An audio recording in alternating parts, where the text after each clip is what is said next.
of Reptiles. I hope you are all doing well and taking care of yourselves. Today's video is one that I have been super excited to getting around to making. I know that you saw the video I did of the Reptile Expo that I went to recently with Ashley, and I know at the end of that video we said we got some stuff, can't wait to show you, and then we did the video of Ashley with her branding snake and all the stuff she got for the enclosure and everything, which was awesome. And I'm sure for everybody watching this seemed like that was the end of it, and that's all we got. However, that's not necessarily the case.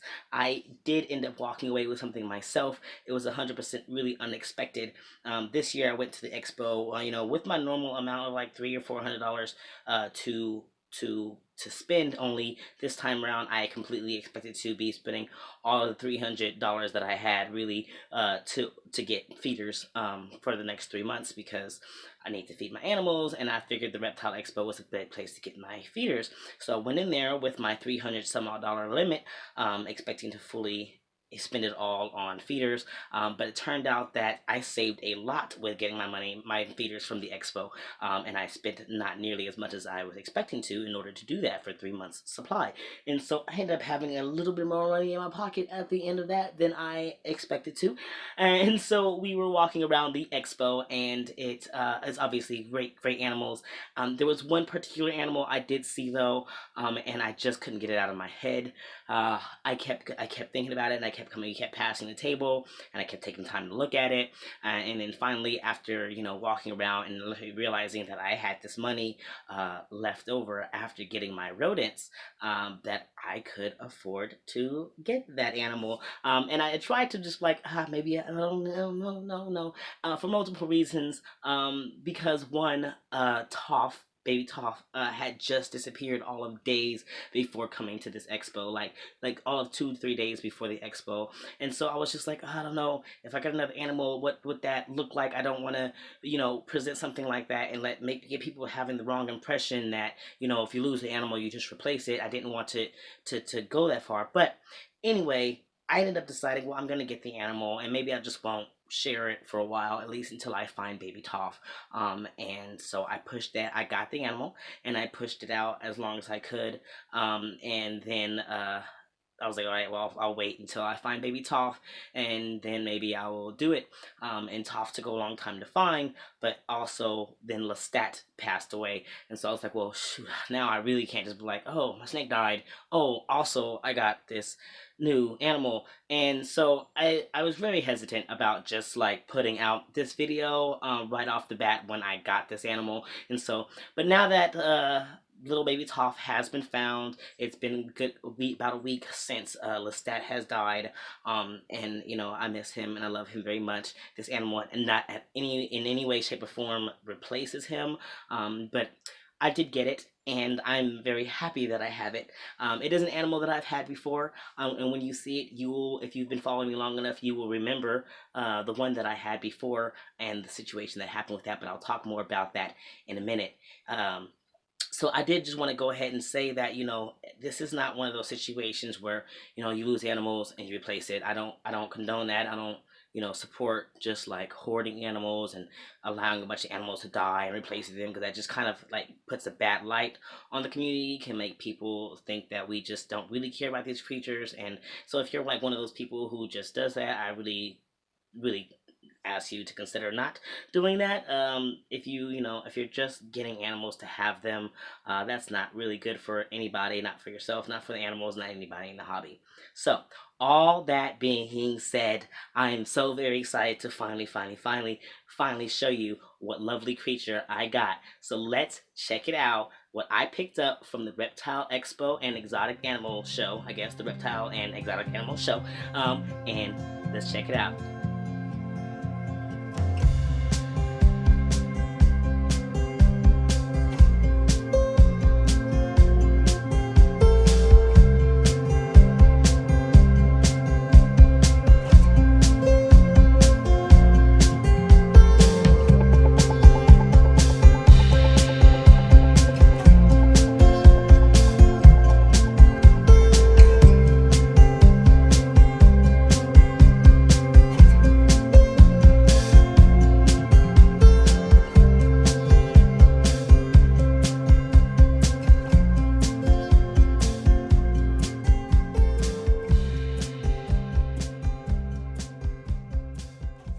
So here it is, everybody. This beautiful, beautiful new member of our family.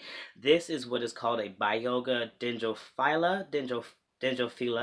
I'm not sure if I'm saying that word right, but its common name is called a mangrove snake. Now, if you've been following my channel for any period of time, you will remember the mangrove snake that I had before. Only that one was a black and yellow mangrove snake, and this beauty is a white and black or black and white Malaysian mangrove snake, and he is just as stunning. Only difference is that his stripes are white compared to my other mangrove snake, whose name was Injadaka, and his stripes were yellow.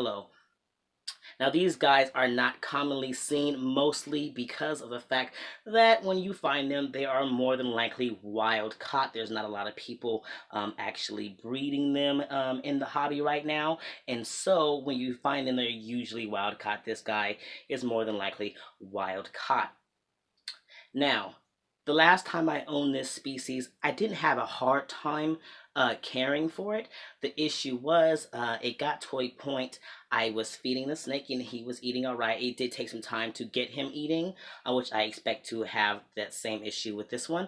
But once I got him eating, the issues were that they have to eat small meals, right? They don't do things like most things you want to find that's about the size of the largest part of their bodies. These guys, not so much. They eat really, really small prey. They're actually intimidated by larger prey. And so I was feeding that one pinky mice like I would be feeding this one. But as it got bigger, it seemed like I was having to probably feed more pinky mice than I thought was really necessary. And so I thought, well, I would up it to pinky rats. And he was not eating frozen thawed. I had to get live ones for him. And so when I switched him to the larger pinky rats, I don't know what happened. I guess you could say either there are multiple things I think have happened. I've looked it over, I've thought about it, and I've talked to many people about it since. And I think either he was a very quick eater, and if you've ever seen videos of Tigger eating, they eat a lot like that, just very quickly getting their food in. And I think what might have happened is that he ate these larger feeders very quickly, like so quickly that he didn't necessarily actually get those rear fangs in there to envenomate them. And so I think there were either this larger prey that wasn't quite dead inside of its body that might have done some damage, or just the fact that it was a larger prey, and even though it looked like it was a perfect feeder, maybe they were just too large. And so it had something to do with that feeding. I definitely know that for sure, because otherwise he was a completely healthy snake. So this time about, I'm definitely going to stick with the pinky mice for quite a while longer than I did with that one. And maybe, I don't even know, at least until he's like significantly bigger, and I know that the pinky rats are still a small prey item for him. And so I'm definitely hoping to have a better experience with the species than I did before. It is definitely not a beginner species. I mean, they are rear fanged, and I mean, I know that hognose snakes are rare things too, and they're definitely much more beginner species than this particular snake, mostly because these guys also require a lot of humidity. I have him in a basic tub for now, because he is wild caught, and because I actually don't have a proper place to quarantine him.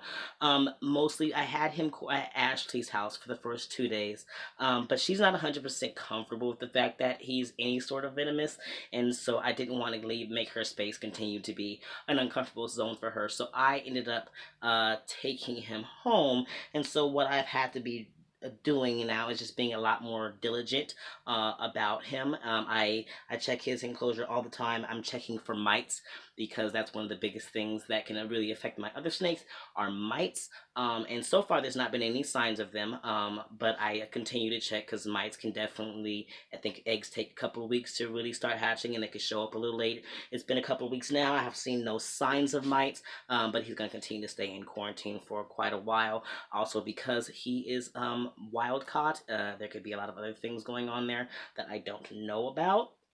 Now, what we're going to do of course, is also make sure that he's one of the last ones I handle. I would never go from handling him to handling any of my other snakes, even with like sanitizing my hands, just because there could be something that I'm transferring from my hands to my snakes, and and he's also going up my arms and everything. So I would literally have to wash my whole body before actually handling any of my other snakes. So what I do is make sure that during the day when I am doing handling, he's the very last one that I even handle for the day, because I don't want to pass anything on to my other snakes. And this is not the most securest of quarantining situations. Sorry about that. My rabbit is making ruckus right now.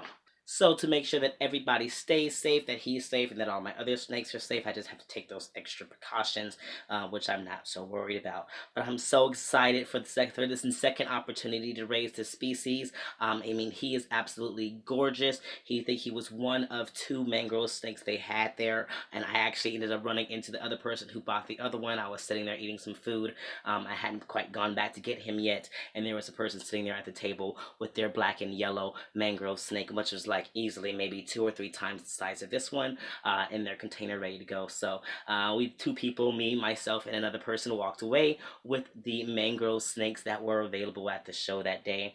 And I hope that my experience with them goes well, and I hope that their mangrove snakes go well. I know there's always a risk to take when you're getting animals that are wild caught. It absolutely is a risk, and there's potential chances of mortality rates being a little higher.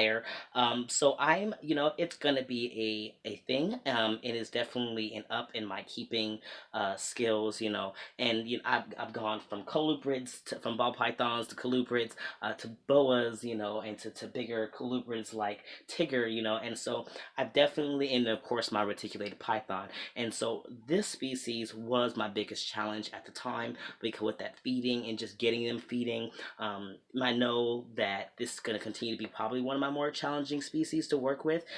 For now, I know that my retic and Type is definitely gonna like outshine everybody here when it comes to difficulty of keeping and handling. But when it comes to general care and husbandry and all that, I think these guys are gonna be a challenge for me, which I look forward to. I'm constantly looking to grow my skills as a keeper, and so I'm looking forward to having a second opportunity to give these guys a go. I was very excited about it the last time, and bummed out when it didn't work out, when I made that fatal mistake with feeding. And so this time I am really, really, really, really hoping that I have a much better experience, and I get to see this lovely, beautiful giant beast turn into a big, beautiful snake that he's going to turn into. I actually don't know the gender of this snake. I'm probably going to have to take it in to get sex, but I have already decided on a name, so it doesn't really matter what sex it is. I don't plan on breeding, but I have named this beautiful creature here Beetlejuice, just because of the black and white stripes. If you've seen Beetlejuice, you get the reference, right? And so I think he's gorgeous, and these guys come with this stigma of being like really aggressive, unhandleable. My last mangrove snake was really calm and chill. This guy here is really calm and chill, even at night. Now, it's said that at nighttime they get to be a lot more feistier, because that's when they usually wake up and start hunting through the trees and whatnot. But this guy has not. I mean, I've handled him during the day and at night, and I've not experienced a lot of like aggression from him. He has coiled back once into a defensive position when I first went in there at night, but other than that, like, he has always been really chill. I did try to feed him. I kept him relaxed and not touched and not bothered for all. Well, maybe I've touched him and looked in on him, but like overall not handled a lot for like the first 2 weeks. And I recently tried to feed. I did not expect it to go, because last time I knew the last one I had did not eat frozen thawed, and I assumed this one probably wouldn't eat it, but I was gonna give it a shot. And I did try. He was not having it. He actually didn't even want to eat with me around, and even when I left him, he just wasn't interested. So I'm assuming he might be a live feeder as well. So that's my next step, is to try to get some live pinky mice and see if he eats that. And then if not, then we may have to start thinking about other things, like scenting them with bird feathers of some sort, like chicken, or scenting them with even like, or maybe even getting some feeder and nose reptiles, which is a thing. I know that they can eat lizards as well. So just I might have to try multiple different like unusual feeders for myself to get this guy eating, which itself is going to be a challenge for me. But I'm very much so looking forward to it. I've only ever really had to deal with snakes that eat rodents, but if we have to experiment and get him going with some scented mice or something, or maybe even some little chicks. I don't think there's any chicks small enough for him to eat, but you know what I'm saying, like getting him into giving him multiple different feeding options other than just rodents, because like I said, they come from the wild, and in the wild they had so many different things to eat, birds and lizards and other things, and not just rodents. So there he is, you guys. I'm so excited to share him with you. I'm so excited that he's like here and that I don't have to like kind of keep not mentioning him, because he's a fantastic snake and I look very forward to having him featured more in my videos. I'm not going to go into all the care necessary for them right now because he is just in a quarantine tub so that I can absorb for mites and stuff like that. And then once I got him established, probably not for several months. I just, because he's wild caught, I really just want to be able to observe that behavior properly. But I do have his tub kept up high, so like it's almost got him a sense of being up high in the trees and above all the definite commotion and whatnot. But he's gonna want to get into something bigger, at least you know, probably at least 4 or so feet high, just because they are arboreal creatures and they're gonna want to have that sense of height and trees and all that. So I'm looking forward to that enclosure. I've already been looking on Craigslist at all sorts of different things that I could possibly make that into, like hutches and stuff like that. So I'm very looking forward to actually getting that done and sharing that process with you, but that will not be for a while because I just want to observe him in quarantine for a while and make sure that he is actually healthy. So that's all, you guys. I hope you enjoy Beetlejuice as much as I do. He is a fantastic looking snake and has a really great temperament. I know these guys don't usually come with that, and maybe it's just my luck, maybe it's the energy I put off, but I often just keep getting these species of snakes that are said to have really rough temperaments, and then I get that species and I'm not having that same experience. So I don't know, maybe it's just the energy I put off, maybe not, maybe I'm just getting lucky. Either way, you guys take care, love yourselves, love your reptiles, love your loved ones, and you guys, you keep spreading those herbs.